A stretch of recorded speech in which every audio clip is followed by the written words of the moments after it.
Yes. We are live. Hello, hello, and Hi. welcome. Thanks for coming on. This is Graham and Kyrie Bloom with Shelter to Soldier. How are you today? We're good. Doing really well. How are you doing? Good. Welcome to the Making a Marketer podcast. So this is episode 55, double nickels today. And as I was explaining to Kyrie and Graham, we do every other show. We do live on Facebook, and then we pull the audio from the video onto the podcast. But we also like to do it here on Facebook, and then it'll be put onto YouTube. So I'm going to tell you a little bit about Shelter to Soldier and the reason why I wanted to do this show. So it's a marketing podcast, right? So, and I've always wanted, nonprofits are like near and dear to my heart. This organization is near and dear to my heart. And I'll talk about that in a minute, how I got introduced to them. But I've been wanting to talk about nonprofit marketing, and with COVID-19, it's definitely an uncertain time, I think, for all nonprofits. And so I thought now would be a good time to, first of all, share the good word about this organization, but then also to talk about how they're doing their marketing and how they're kind of getting through this time right now. This show is sponsored by my company, Powers of Marketing. We provide strategic marketing, communication, development, execution, and training for small to medium-sized businesses. All right, so Shelter to Shoulder. I always have a hard time saying Shelter to Soldier. I was doing so well, and then I get tongue-tied. They rescue dogs from shelters. They train them to be service dogs, and then they pair them with post 9/11 combat veterans to help them live a full life. And I actually, it's almost exactly 2 years ago, like to the week that I got introduced to your organization, or well, not that I got introduced, but that I went to the event that benefited you guys. It was at AleSmith, right? It was the charitable foundation, the Berkshire Hathaway, Mark Stewart. I ran into Mark and Carla at the airport, and I had just left my nephew's funeral, and it was just super random that they were like leaving the Caribbean, and we ended up on the same flight out of Denver. It was wild. And I felt like it was just like God put them in front of me when I needed it. Yeah. And when I heard that you guys support veterans and my nephew was a Marine, that for me, I was like, yes, I'd love to help. How can I help? And then I became VP of communication for MPI, San Diego chapter of Meeting Professionals International. And then within my purview is the charitable element. So I thought, I have to recommend them. And then you got picked for a second year, which has never happened before. Super exciting. So I love you guys. And I actually, when I was doing my test for this yesterday, my friend Bob was on, and he said, "Oh, you're still working with them?" And he said, because the last time I saw him was at your event, which is crazy. So 2 years ago. Yeah. Wild. So, but I would love for you both to just talk a little bit about how you started this foundation, and tell us a little bit about yourselves and kind of your backgrounds and stuff. Yeah, we both are incredibly passionate about dogs and dog rescue. I think, the key is that dogs are voiceless, and through the domestication process, we've made them dependent upon us. And so now it's our responsibility to do everything we can as people to be there for them, no matter what it takes. And so I've spent the last 20 years in the animal rescue and nonprofit world in animal rescue. And Kyrie has rescued dogs, and she's the gal that will stop and like literally herd a dog if it takes her an entire night to get a stray dog on the street into her car. And so we're both just dedicated to that mission. Our other co-founder, Chris, I helped work with her dog. She had some behavioral issues with her own dog, and we met and formed a relationship. And then that process led to, we know dogs need help, but we also have this special skill set in dog training. And not only were we doing rehabilitation and obedience, we were training dogs to be service companions, service dogs for civilians and for veterans. many years ago in the for-profit world. And it just got really tiring and exhausting, and really sad, to be honest, seeing veterans come in with paperwork and they present the paperwork to you and show you, hey, here's my letter of recommendation. And you'd see this like glimmer of hope and smile and positivity. And I have this letter. And a lot of people felt like that was the magic pill, was this letter. And of course, we would take the letter and say, okay, good. That's one step of the process. The other step is finding a dog and training, and that involves a huge financial investment. I can't tell you how many people I watched walk away to say, oh, well, another door closed. I thought I was going to be able to get help, but now you're just telling me it's there, but I can't afford it. And so we talked at home, and we talked together with Chris, and the three of us had many lunch meals and discussions, and really recognized that if we have the skill set, we have the passion and desire, we have the community behind us already in what we were doing in the training world already, why not try to donate these dogs? And if we're going to donate working service dogs that are properly trained, why not all homeless dogs in the process? So it's always been twofold. Our mission is saving lives two at a time, and that comes from the rescue element of the dogs and the veterans in need. And it really came together. I mean, we talked, it didn't take long out that this was the mission. This was the passion. We threw around ideas of rescues, and not that there's not a need for more, but there are a lot of great rescues out there. And there wasn't a lot of this. So we decided to do something different where there was a huge need. I had a client give me a magazine, and on the front cover of it, it was titled "One a Day," and that was a point for us where I left my last job prior to opening and starting all of this. One a day, and I thought, well, what's this? And it was an article back in July of 2012 that said and stated that there was one veteran a day taking their own life, and one was enough to make the decision to start this nonprofit. But later we learned that was very wrong and incorrect data. And the Department of Veteran Affairs released updated information that, in fact, at the time, it was 22 veterans a day. We just looked at the numbers in 2018, 6,317 veterans took their own lives in 1 year, right? So, and we knew the euthanasia statistics of dogs as well. So that was sort of the birth. I'm not a born patriot. I was born in Johannesburg, South Africa, moved to Canada, and finally became a citizen of the U.S. So for me, I had to kind of learn and earn my patriotism. And I trained a lot of dogs that had come back from war zones in Afghanistan. They were stray dogs that needed rehabilitation. And that was another piece of the birth of the story. And Kyrie has just, always been incredibly passionate about both, supporting those that served. I don't know if you have your own personal stories and how this affected you in your life, but. Yeah, no, we had talked for years about just opening up a sanctuary of some kind or doing something with animal rescue. And so over time, we just realized that with his skill set in training dogs, it just seemed like a perfect match to give back to the veterans who so bravely protect us every day. So. Yes, amazing. And what year was that you guys founded? 2012. This? Okay. And how do you know how many graduates you've had? How many have you paired 32. so far? Awesome. So 32 graduating teams, but we also have 21 dogs in for training currently. Wow. Roughly half of them are matched with veterans, and we've rescued or adopted over 70 dogs now. Okay. And are all the dogs that are in training, are they all fully funded already? Yes. Or okay. Wow, that's remarkable. Yay. That's exciting. Oh, I love hearing that. Okay. So, all right. I love your marketing, and I think the best thing that you do is video. Obviously, video is like hot in social media. We talked about this a little bit earlier.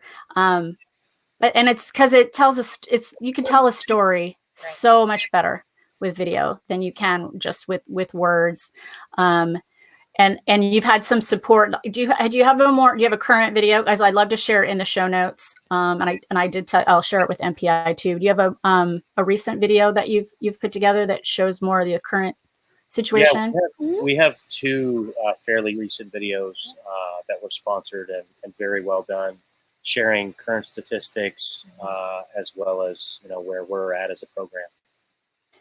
And Jen, Cole, thank you everyone who's watching. I appreciate we've got a decent group with us. And Jen asked if this is just local or if you're working nationally. So I told her you're local only. Is there any like big view of taking this nationally or having like chapters or something elsewhere in the country, or no? Still no. Now we are adopting dogs throughout San Diego and Los Angeles counties. Okay. And we serve veterans throughout Southern California as well. And actually, I don't know if you know, but Los Angeles is the number population of veterans in California, and San Diego is number 2. So we are definitely making an impact on veterans in California. Yeah. And then I'll let Graham kind of share what are for going or making our services accessible nationwide. And very careful process to grow at a healthy rate. I think like any business, whether it's nonprofit or for-profit, you want to have the infrastructure and growth plates in place to be able to care for the animals that we have, maintain a high level of standard of client care and communication as well. And so at the moment, we have a wait list and veterans waiting in line as it stands just for Southern California. We have some growing to do. We expand nationwide. That being said, we have released some preliminary information and to go nationwide. Our goal is to do it in a way that keeps overhead low and keeps us local, where veterans come to us. So there's programs out there that have built like beautiful homes for veterans to come to them, and they're doing great work. The concept that we have is a little different. Most of those that we serve aren't necessarily going to be very comfortable around others, especially strangers. So our goal is to acquire land and build tiny homes. And we will fly in veterans from out of state, and they will live in their own private small space in a tiny home with their dog for a period of 10 to 15 weeks, 10 to 16 weeks. So somewhere in the 2.5 to 4 month range, where they go through a full-time training program, and then they fly their dog home once graduated. And it works, and it is a dream, and I believe it will become a reality given where we were to where we are. But it gives them the privacy of their own space. It would be near our headquarters, and it allows them, we're really going to target underserved areas. There's a lot of underserved areas across the U.S. that veterans are having to drive, 3 to sometimes 10 hours just to get to a VA clinic or hospital, let alone a service like this. Right. So, and we're talking to airline partners. We've had some interest from supporters of ours. Alaskan Airlines has already been supporting us through gala donations and other items along the way. And so we're in talks to just see what we can do to expand it. It's a dream. I do believe, like I said, it'll be a reality. But at the moment, we are focusing on our core services that are currently in place, which is Southern California. And sadly, the need is already so great here that we've got some growing to do. Right. But that's amazing. I love hearing that. I got goosebumps. Yeah, it's fun. It's exciting. It is. Yeah, and that's new to me too. I think the last time we talked about it, like that wasn't even, or you weren't ready to talk about it at least. Yeah, we weren't. I love it. Fantastic. Well, I'm curious too, Kyria, your background being in, you have a bachelor's in Spanish language and literature and biology and a master's degree in nutritional sciences. Something tells me you didn't know this is the route you were going to go.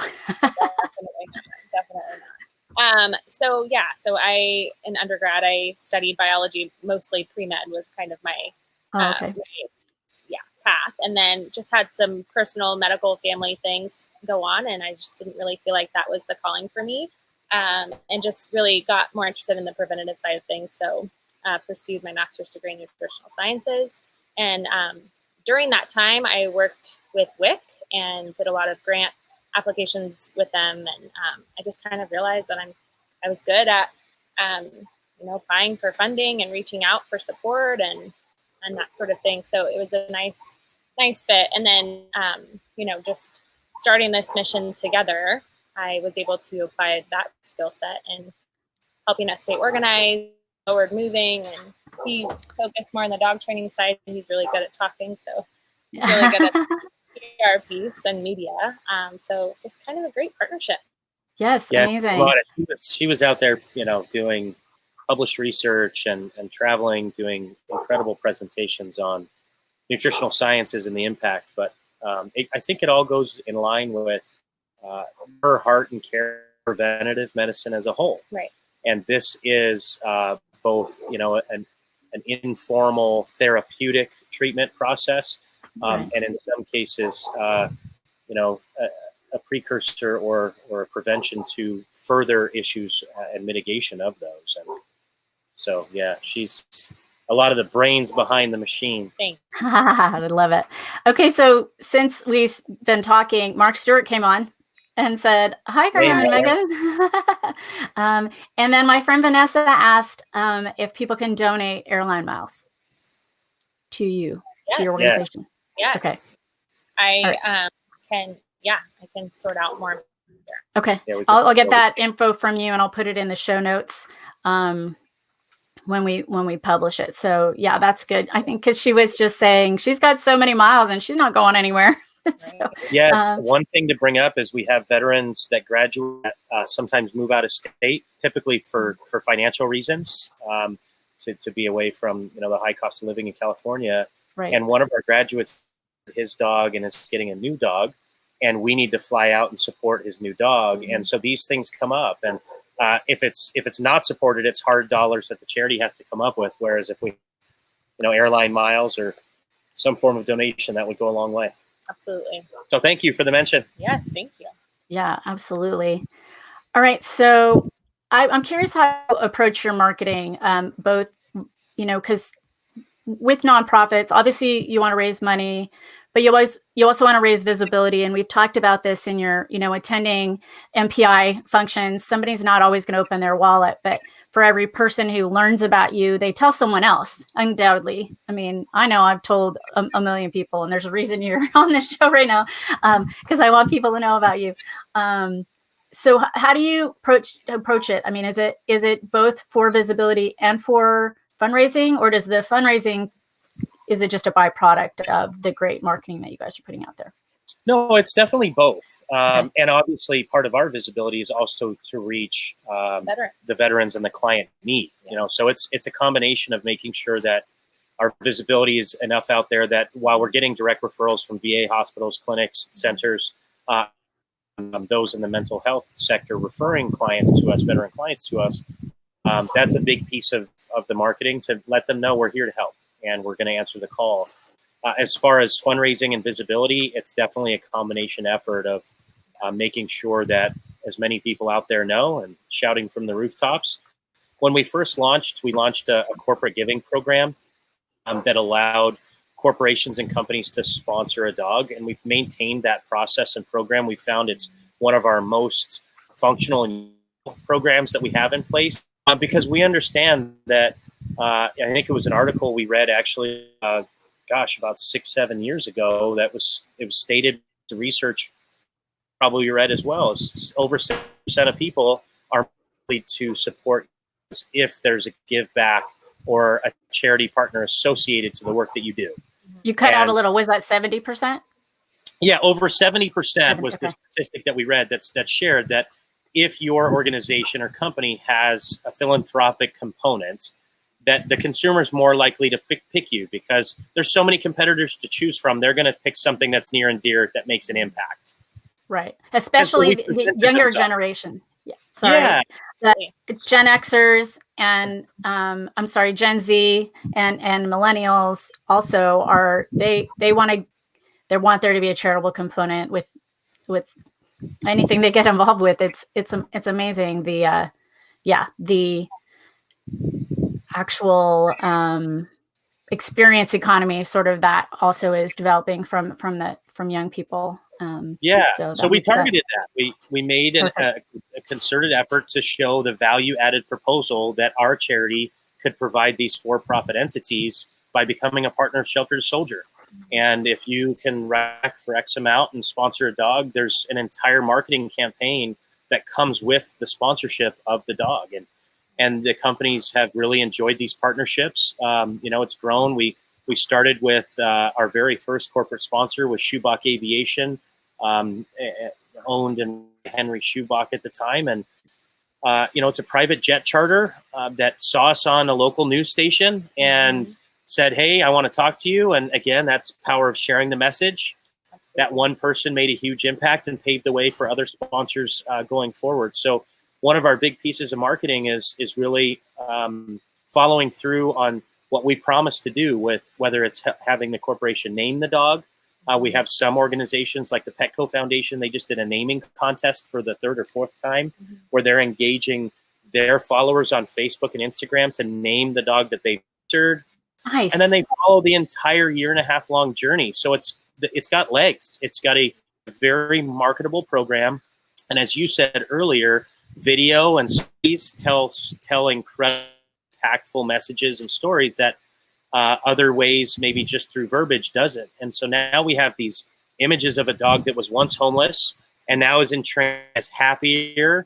And then we have the images of them meeting and matching a veteran. And then we have the images of the graduation. And it's a very marketable approach for both entities. We do well by it in the charity sector, and the company does well by it by having a neat storytelling piece to their branding campaigns that they're running.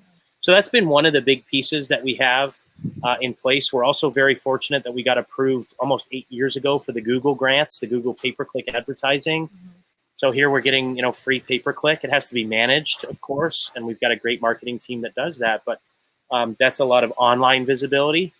And our local news and radio partners, we have been so blessed and supported by all of them. I mean, Jagger and Christie at Magic 92.5 started this off as our original radio team, where we helped rescue a dog together.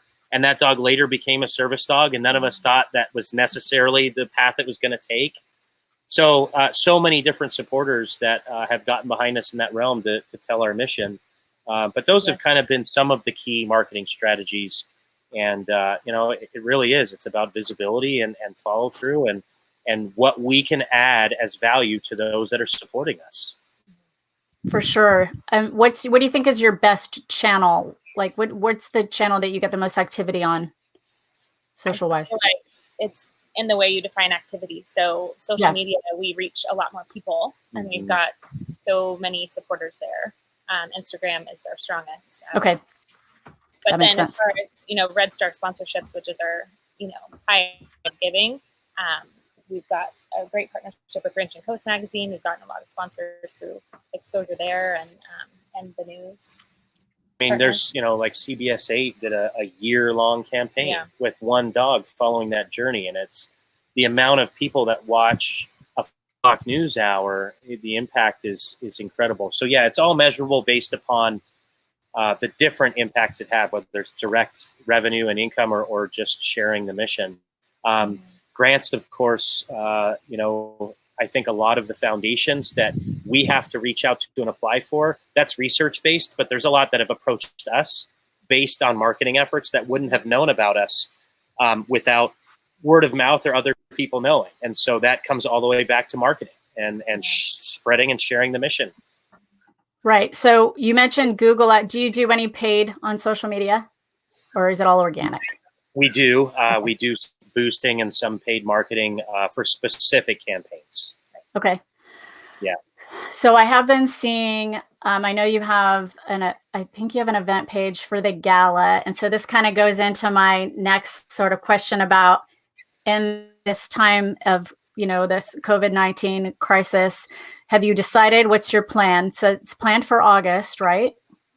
Yeah, August 22nd. And currently it's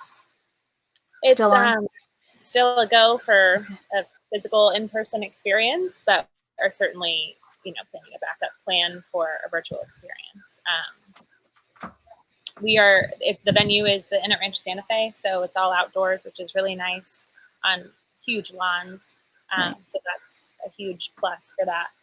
It was almost serendipitous. I mean, we moved locations. The Hyatt's been at the great. Hyatt in their ballroom for years, and they're doing renovations this year in our gala month. So we changed venues and chose this gorgeous outdoor venue.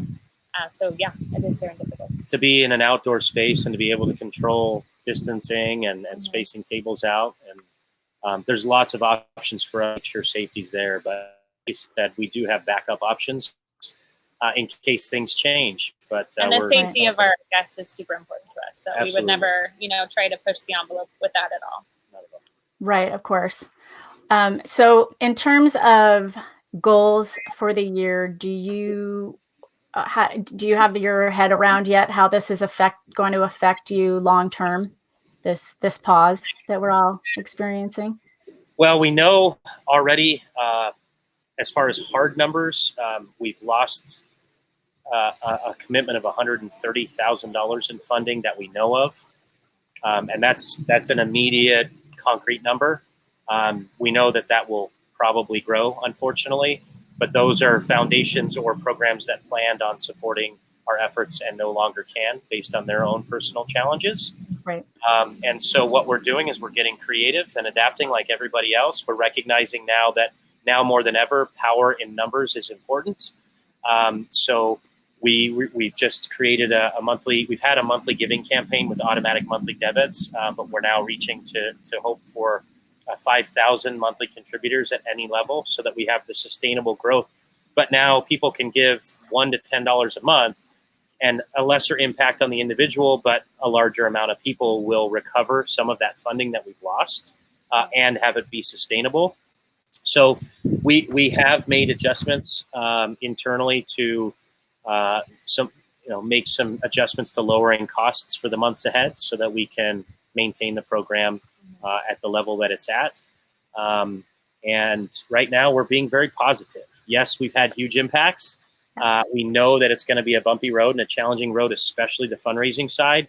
But then again, we just had an amazing Giving Tuesday now. We raised just under $7,000. And while that's not nearly close to enough in one day in a 24-hour period, that showed us a huge ray of hope and sunshine on how much we have grown as a mission and impacted our community, and how many people know about us and believe in us. That really gave us the additional fire to say, no matter what happens, we're going to get through this because we have an incredible community of people like yourself and the Mark Stewarts on the line and others that have supported us for years that we know they'll share with anyone they can, and someone in that net will be able to step up and help, or everyone might be able to in a smaller capacity. So we're planning for it. We know it's going to be different, but we feel good. We're confident. Yeah. We're way too passionate about what we're doing right now to let anything happen.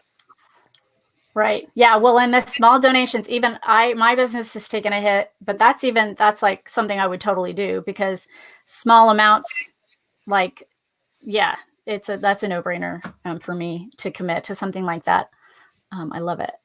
Yeah. And you imagine if we can get, we already have hundreds of online donors donating monthly automatically, and somewhere between $5 and $25 a month. And if we can get tens of thousands over the course of 2 years doing $5, the program becomes sustainable without the need of the outside large donations, and those donations can be used for growth and furthering other projects. So you were going to say something in regards to the fundraising.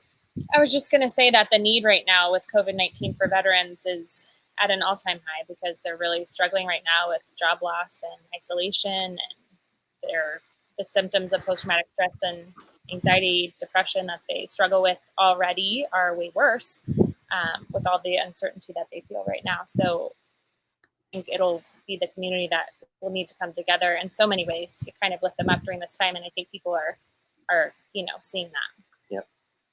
Yeah, for sure. I can't even imagine. I know how I feel, and I haven't been through what they've been through. So, wow, that's amazing. Okay. So, and Vanessa asked, how much are the tickets for the gala? We are kind of putting together all of those details. Okay. But we should have them probably by the end. We're kind of trying to get really moving and grooving on that right now. we can share last year's numbers, and our hope was to be around a very similar dollar amount. But last year, tables of 10 started at, was it 2,500? I think 2,000. Yeah. 2,000.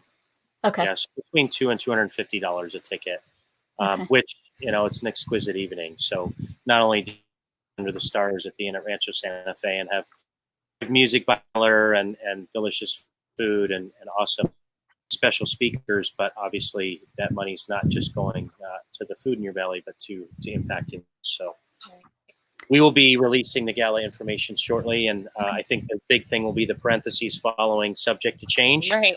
But the hope is that we can markedly start producing ticket sales for that, because that's a huge piece of the puzzle, getting people in the seats. And the other side we've been impacted by with the gala, I didn't think about when this all started, and then later on Kyrie recognized, was that donation item for auction. You have a silent auction, an opportunity drawing, a live auction. Companies are going to have a tough time.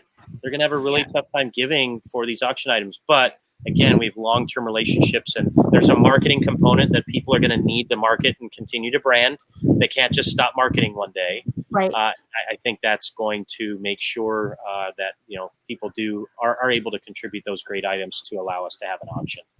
Well, and destinations and hotels are they're probably going to give it for a longer period of, like, you have 2 years to use it or something, and Sure. And the destinations they're going to want people traveling, so they're going to, the fact that they can help do something good and they can get people to their destination who they'll spend more than whatever from what they got. They'll stay more nights, or they'll the local spend and all that kind of stuff. But you're right. Yeah, that is like that's like curveball and all that. But I see them still giving that. So that's amazing. Okay. So I say this every time. It goes so fast. The 30 minutes goes so quick. So tell our viewers and listeners, one, how they can support you in terms of donating or volunteering. So we talked a little bit about the monthly. And so I'll get a link from you, or I can, find it. In terms of volunteering, what's kind of your need there? On a normal time. Let's talk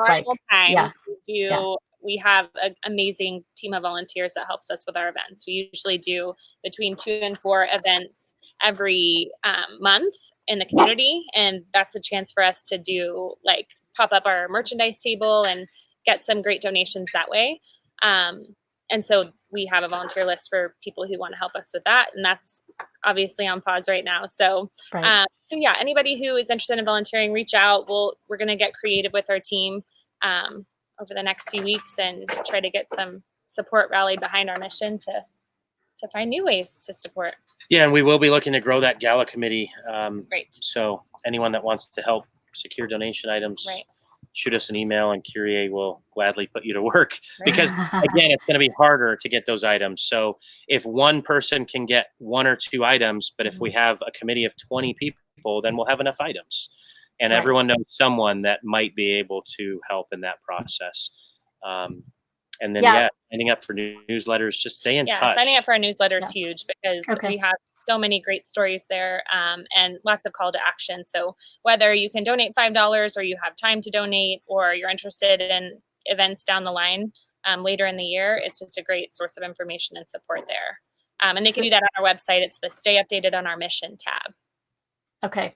And I'll, once we get off, it's hard to produce this and be like engaging with people and pasting in links and stuff. So I'll add that link once we get off. And of course I'll include it in the show notes on the podcast.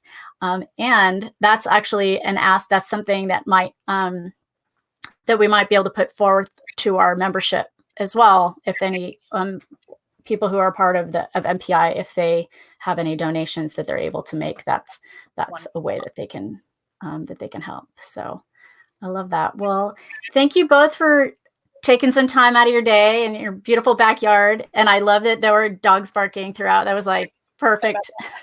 Don't be sorry. Of all the it's not a shows, dog-free zone over here. Right. all right. This is exactly the perfect kind of show for that to happen. I mean, and you know how it goes these days too. People have their kids are like asking Oh, them yeah. questions in the middle of meetings, and it's the Wild Wild West anyway. So, all right. Yes. Well, we appreciate it, it. Megan. Thank you so much. Thank you.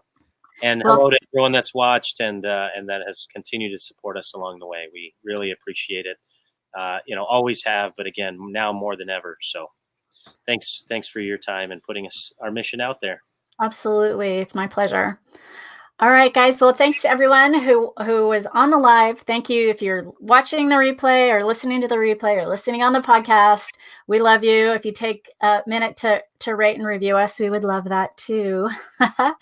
All right, y'all. This has been episode 55 of Making a Marketer, and we will catch you next time.